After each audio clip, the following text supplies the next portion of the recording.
Welcome everybody, you are watching Global Gourmet and I am your chef Suzy G. That's G as in goddess of my kitchen. Today's show is called Fried Fritters. It's amazing.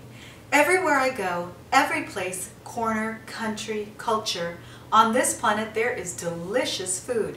Everywhere I go, provided it's cooked properly. So when people ask me what diet I'm on, I just simply say I'm on the seafood diet. I see food and I eat it. It's good to be human. We are wired to enjoy food, and it just has to be of good quality and proper quantity. Today, we're going to look at this amazing, scrumptious, and tempting simple dessert that a lot of cultures around the globe have their own delicious versions of.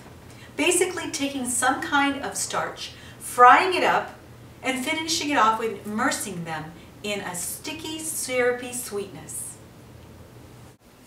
In Greece, we have the honey puffs called loukoumades, made with honey and cinnamon. In France, we have the beignets, dusted with powdered sugar. The French immigrants brought these to Louisiana, and they're delicious. In Nicaragua and all of Latin America, they're called buñuelos.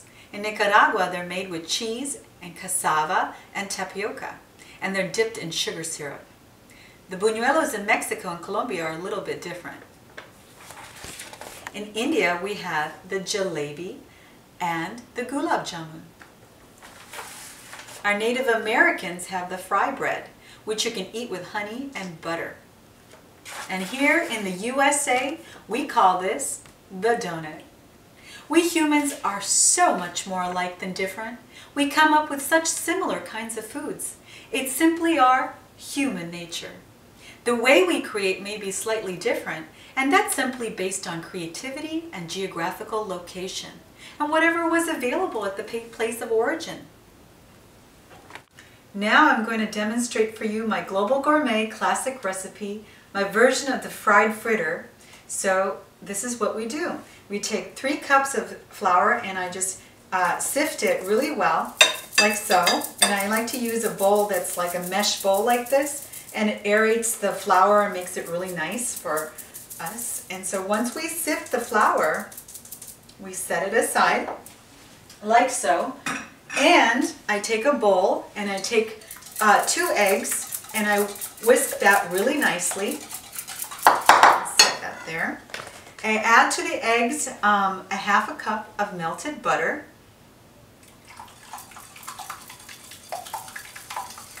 And I whisk that really nicely like so. Okay. And to that, I add 1 cup of warm whole milk, which I added 2 packages of yeast, 1/4 cup sugar, and a little bit of salt.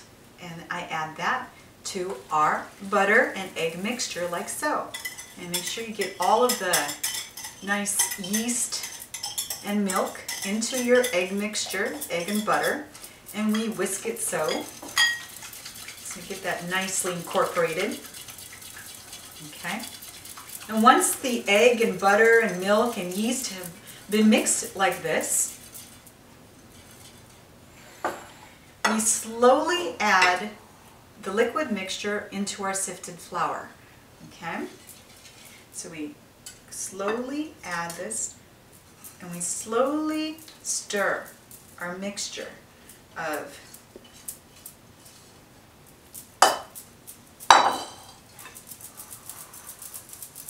the batter, and we get all of that butter and the yeast incorporated into our sifted flour like so. And it's going to start looking really nice.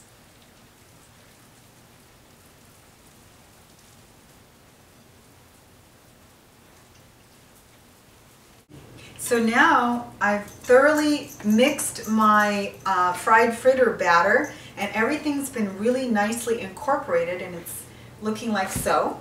And so what I do is I take my batter after everything's been mixed, so, and I take a nice kitchen cloth and I cover this. And I place the fried fritter dough to let rise for several hours, and I'm going to put it into a warm oven like so. So it has time to really nicely rise. So while that's sitting in the warm oven, we're going to get started on our sugar syrup. And my version is uses a really nice natural sugar cane extract that you can find at any Hispanic grocery store, Latin grocery store, and it's called panela in Spanish. And basically this is the dried extract of the sugar cane. And it's really natural and it tastes really, really good. So what I do is sometimes you can crush it with a mortar and pestle, or you can just add it to a saucepan. I like to use 2 small ones like this, 1 cinnamon stick, and I like to use anise, which is a nice flavor. And I use 1, or sometimes I like to, put a couple more in there. And it's a really nice licorice type of spice. Okay, and to that I like to add a cup of water and start boiling that. Once that's boiled, you can let it simmer and it will start melting and creating a really nice aroma of syrup. Now we get the cane syrup boiling. I added a little bit more water. Sometimes you can use your judgment. And the cinnamon and the anise are all incorporating and the flavors are developing, and you can see it at a boiling point. Then I reduce the heat to about medium-low, and or medium, yeah. And just let that simmer until it gets thicker and the flavors of the anise and the cinnamon fully develop into our sugar syrup. Okay, so it's been like 2 hours and our fried fritter batter has risen. So I'm going to take that out of our warm oven, and it looks like this. So we take that out, take out the cloth. So you can see that the batter has risen because of the yeast, and it's just ready to be fried. So what I like to do is I like to take some oil, and I like to use vegetable oil, and heat it up really nicely, and take like a soup spoon, something that's about the size of a tablespoon or so, and take my dough like so and start frying our fried fritters. There we go. And you want to fry them till they're about nice and golden brown, and the yeast makes them so nice and fluffy, and the butter and the eggs too. So this is a nice treat. So you can see our fried fritters in the oil puffing up, and I just like to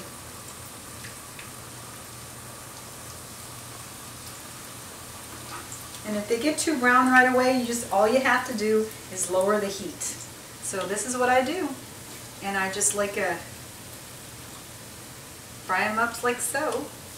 It's really nice. They puff up really nicely, and they're so fun to eat with the sweet sugar syrup. It's just amazing.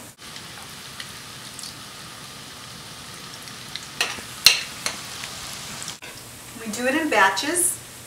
And so once they get brown on one side, you can turn them over like so.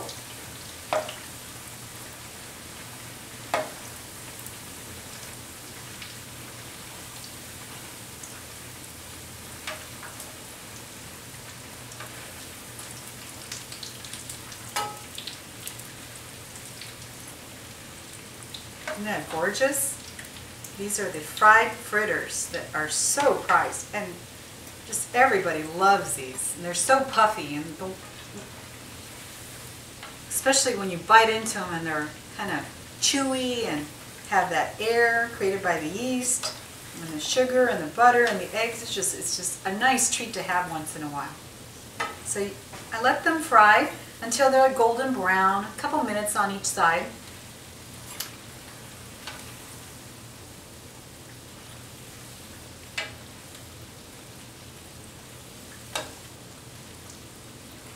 Make sure you get them nicely fried on all sides. So, and this is something you don't want to be turning around and answering the cell phone. So you're going to have a huge hot mess. So make sure you're by the stove and watching your fried fritters. So.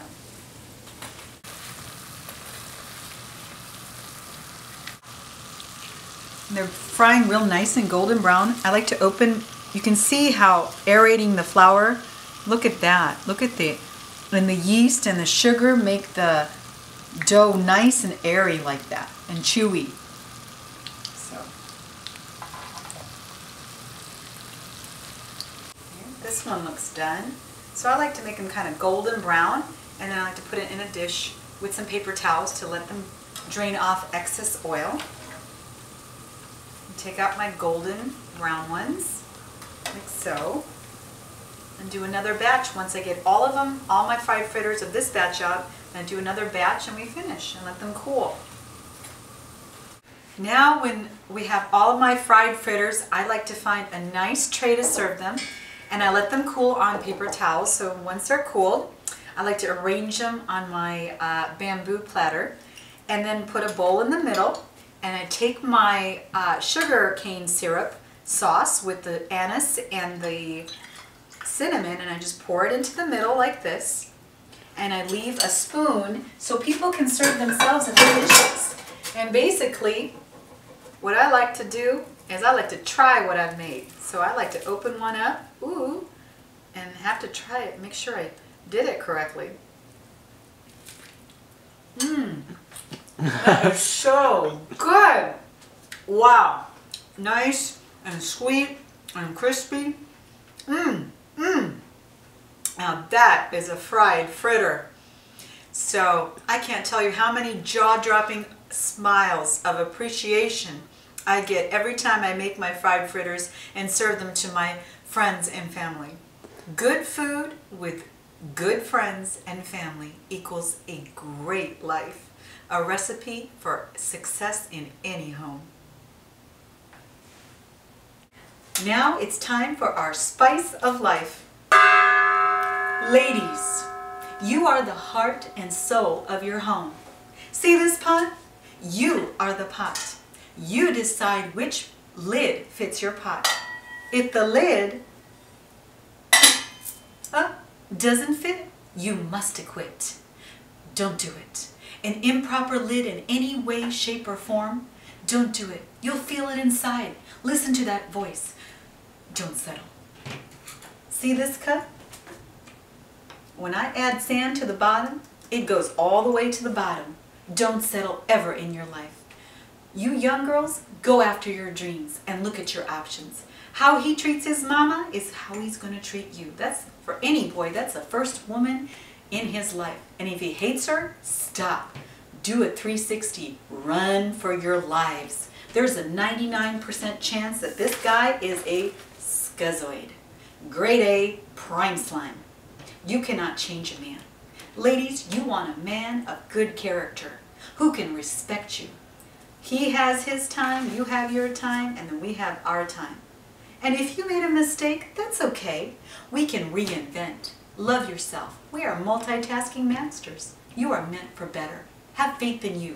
And if you don't love yourself first and take time out to take care of yourself, see Puffy over here? That's right, Puffy. He's all stressed out and stiff. You don't want to end up like him. Oh no. We need to know ourselves. We are verbal creatures and we need to put ourselves first. So go out, pamper yourselves, re-energize, oxygenate, love yourselves. You cannot take care of others if you don't take care of yourself first. How do I know all of this? You read! That's right, I read. The more I read, the more I know. The more I know, the smarter I grow. The smarter I grow, the stronger my voice when speaking my mind and making a choice. Ladies, every woman needs to believe they are both beautiful and smart. When you look at yourself in the mirror, you go, "Mwah, I love me. I am both beautiful and I am smart. There's no one like me on planet Earth." And you need to believe it to achieve it. It's all about the positive affirmations that we think in our head. As we close, this is your Chef Suzy G signing out. Don't let anyone poop on your party. Love and sisterhood.